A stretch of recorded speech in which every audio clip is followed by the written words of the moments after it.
Right, muri Zimbabwe zvinhu zviya zvatanga manje politics azidi dzunguka celebrate wakaita sei but kuna umwe wekuti unoda kuti umbotarisa kuti wamana boy here yamunenge muchironga muchiita. There is this guy Blawayo based prominent lawyer Nkobani Stole who initially represented Matebeleland Pressure Group Ibeshu Likazulu and coordinator Mbuso Fuzwayo challenging ZANU-PF resolution to extend President Emmerson Mnangagwa's term to office to 2030 says recent constitutional amendments now enacted into law are a done deal or water under the bridge, even if he still insists there was a violation of section 328 of the Constitution. Section 328 of the Constitution offsets the strict rules and steps required to challenge or amend the Constitution.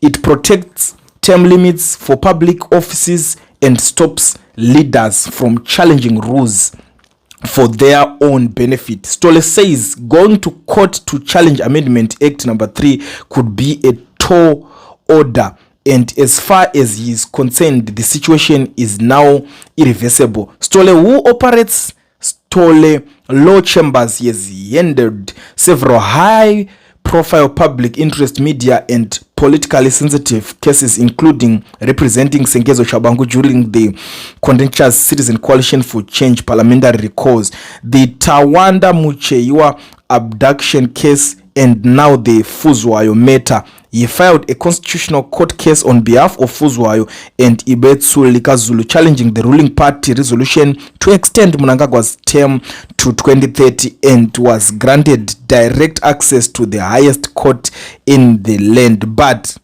Fuzwayo withdrew the case before it was heard. Politics.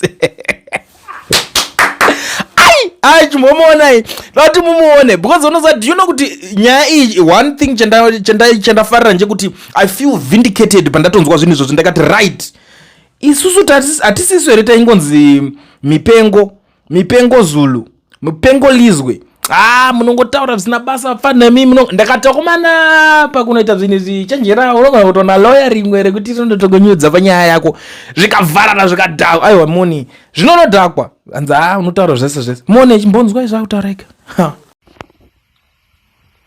Well, I think we now have very limited avenues to maneuver. The Constitution amendment is a done deal. The provisions are now part of the Constitution, and if anyone wants to challenge, you cannot challenge the whole provisions. You can challenge certain parts of the amendment. But you can also review the process, I guess. If it was not in conformity with the Constitution, more particularly if it violated Section 328 of the Constitution. But really, now I think it is a done deal. You might, I know there are people that have approached the Constitutional Court intending to challenge certain sections of and the process in totality. Yeah, but it's a tall order. The initial position to interdict the process and get a formal pronouncement of how this thing was going to be done was, to me, prudent, but well, it can only be me. Now we are dealing with what the law says and what has taken place. Yes, but dzakanotangira manje ndipepa pekuti these guys vakatanga vamboti vari kuda kuno challenge nyaya yacho isati yapinda, and I was like guys, nyaya iyi yekuda kuti muda kuno challenge nyaya iyi issue isati yanzi ya pa position munoiona sei inonopera mushere kumberi ikoko kwamuri kuenda rikanzi neumwe aiwa anangana basa mira uoneka kwa munorwadziwa nei kuti va challenge, let them challenge the way they want to, and I was like regai tione kuti kumagumo kwacho nyaya yacho ichazenge yakanomira sei ikoko. Iko zvinezvi ndopa yasvika, andizivewo kuti pachiri nechekutaura here apo kana kuti pachiri nechimwe chekurizina here ipapa, because as it stands right now ukaona lawyer akutoti nyaya yese yatonzwa mukoti rotonzira withdraw kudhara wala handiziye zvangu nyaya idzi dzinonetsa kuti unange kuti munhu akagurirwa here kana kuti haana kugurirwa zvinonetsa unongosina umbo hwekuti umunange kana kuti utaure zvinhu zvakawanda but ndingoti pane nyaya ipapapa but nhasi ndangoti ndiri pakati pekutongorova nyaya idzodzidzi ndabva ndangosangana neimwe nyaya iri kuitika kuzambia uka zvisi kupera zvakanaka. The Electoral Commission of Zambia ECZ has suspended the counting and announcement of the election result across the country with immediate effect following reports of violence in several districts. In the statement issued on Friday 14 August 2026, the commission said polling staff had been targeted during the counting and announcement of results, with some incidents resulting in marked ballot papers being stolen from ballot boxes. ECZ chairperson Mwangala Zelamis, who is also President Hakainde Hichilema's former personal lawyer, said the nationwide suspension was imposed because of the security situation and continuing threats of violence involving section 67 subsection 3 of the Electoral Process Act.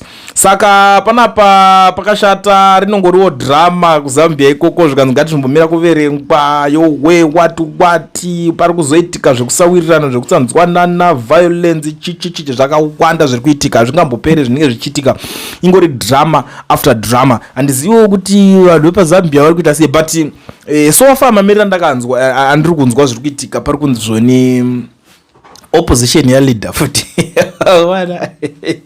but zvinhu zviripo it's something chekuti kana kwatoo kuzimbabwe makutozvishuwira kuti I wish kuti dai taingoti pa5 years dzega dzega tikanoti uyu president haasi kutonga zvakanaka kana kuti haana musoro tobva taisa umwe watinoda dai baba dhiri racho tori huchi because unozwa kuti munhu akangori kana angopinda kuopposition akutonakirwa nekuramba achingoyota zvekuopposition kana yake party ikati mzee akutombotongawo yaruling unopedza pane zvinhu zvaunotanga kuona man this guy haasi kudeliver the way zvikano zvikuenderana nemapromises aripo, because these guys they are voting against Hichilema not because kuti Hichilema kana not because of this guy umwe wacho ari paopposition ari kutaura kana kuti ari kupromisa zvinhu zvine musoro Sterek Maya, but they are doing all these things because vari kuda kungoti Hichilema abve ipapo vari kungoboekana naye, that's it. Because uri muopposition baba unongoka imagine 20 years Hichilema akarwa for about 20 if I'm not mistaken years achinetsana navanhu veve.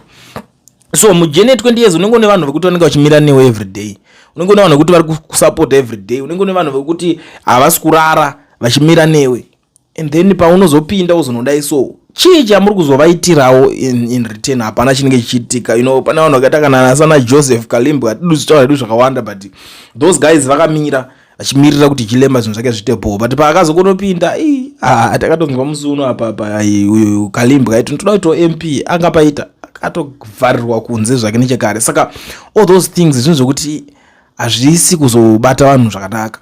Saka unomuona uri kuti iwe tikutofunga kuti tikutofaita chidictator munomu, tikutofunga kuti tiri kudini kana kuti vapfana vako kavaimboninga vambodyawo kavapinde. Unoona chinoita mamwe mapolitical parties mapolitician achipinda anopinda nevapfana vake. Tarisai zvinoitika kuZimbabwe for example, uyu apa akapinda timu lacoste ichipinda anopinda nevapfana vake vachitodya ana Owen Mudha vese veve atoma minister of chakati vakatoiswa mapositions akasiyana siyana.